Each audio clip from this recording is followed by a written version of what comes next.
เจ้าวาดวัดดูพันครับได้นิรันดร์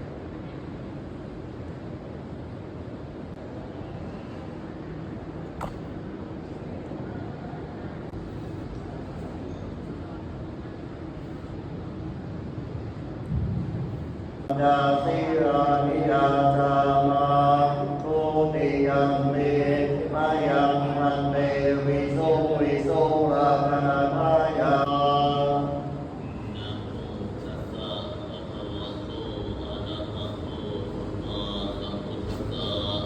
อะระหังคัจฉามิสังฆังสรณังคัจฉามิ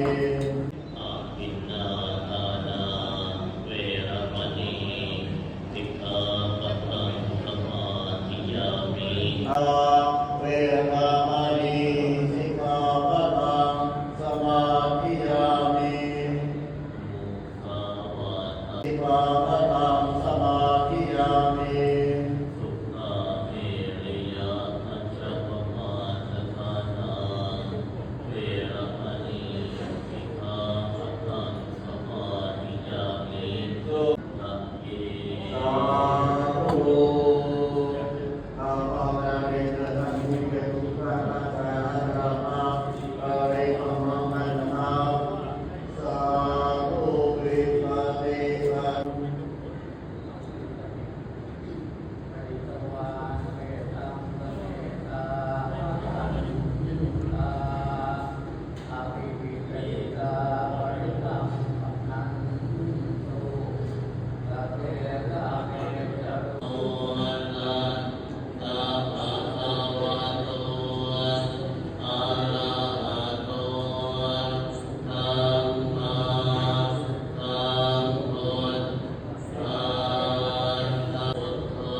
จัดมาแล้ว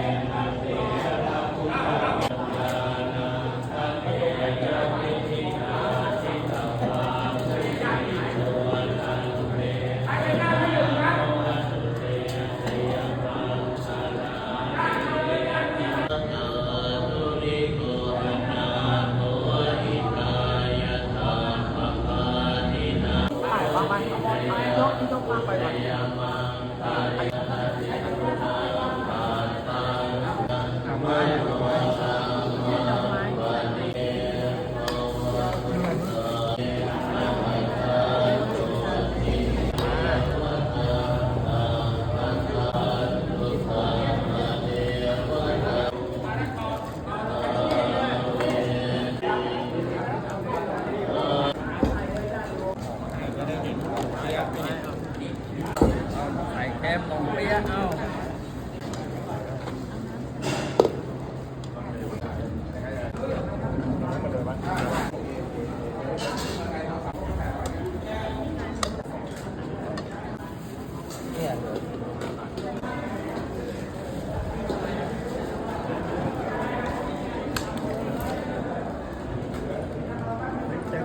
เต็มหมดเลย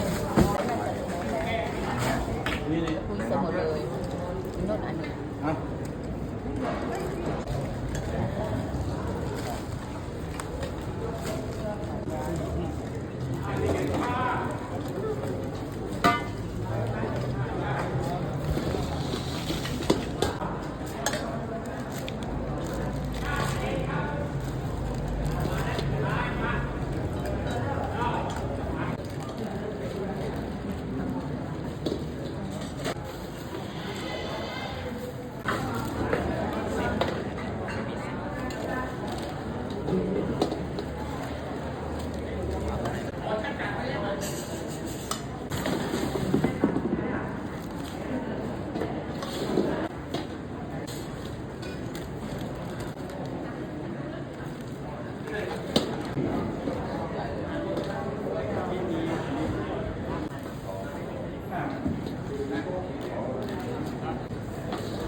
เป็นประธานสงฆ์ถวายดอกไม้ทุกเทียนจับตุปัจจัยพร้อมด้วยเครื่องในธรรมของกราบพัฒนาความเคารพเยสุยิ่งครับผม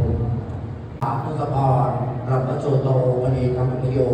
เจ้าคณะแฝงท่าข้ามเจ้าวาดโลผันได้เมตตาถวายดอกไม้ทุกเทียนจับตุปัจจัยพร้อมด้วยเครื่องในธรรมของกราบพัฒนาความเคารพเยสุครับ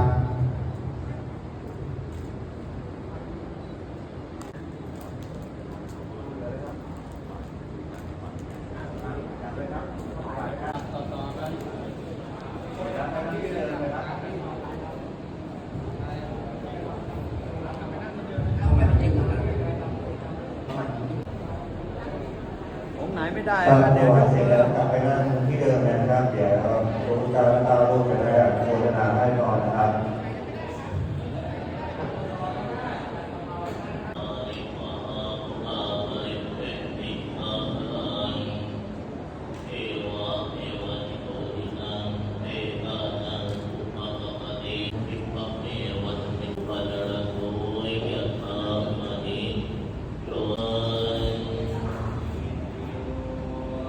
วิวัฒนตุสัพพ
นัง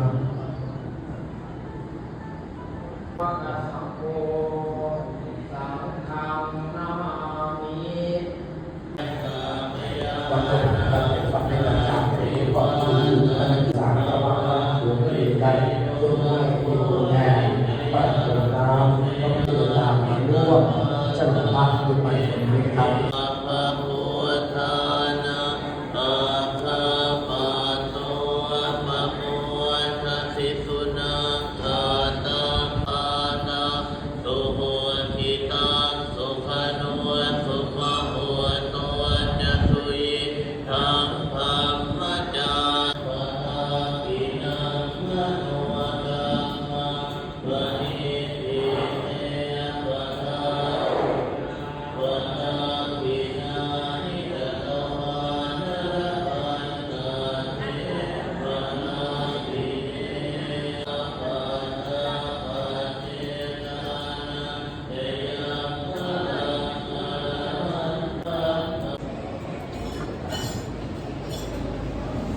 เดี๋ยวก่อนนั่นเนี่ยข้าวมันมีอยู่2 บาทอ่ะเอาไว้แล้วอ่ะ อันนี้ไว้ที่หลังไม่ได้ บาทหน้ามาว่ะ ครับ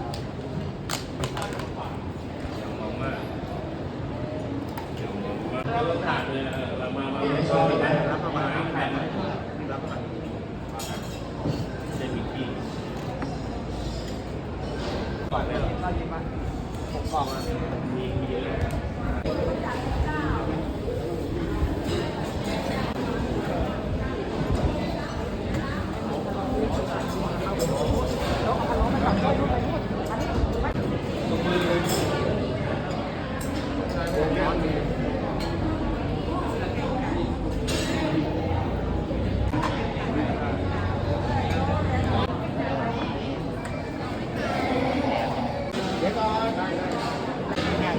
เคยไปร้านอาหารเนี่ยใครจะมาเลยเหมือนกันเอาเลยครับดูเอาครับดูเอาขวดครับ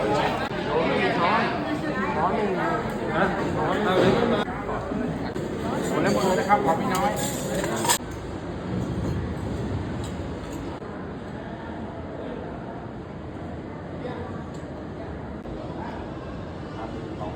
2,000เลยนะ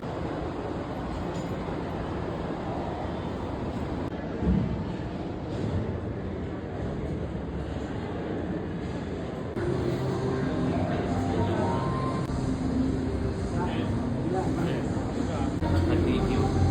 มาเลยค่ะ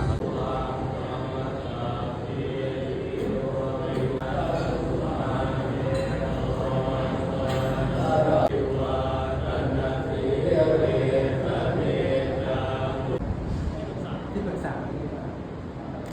แล้วก็ให้งานด้วย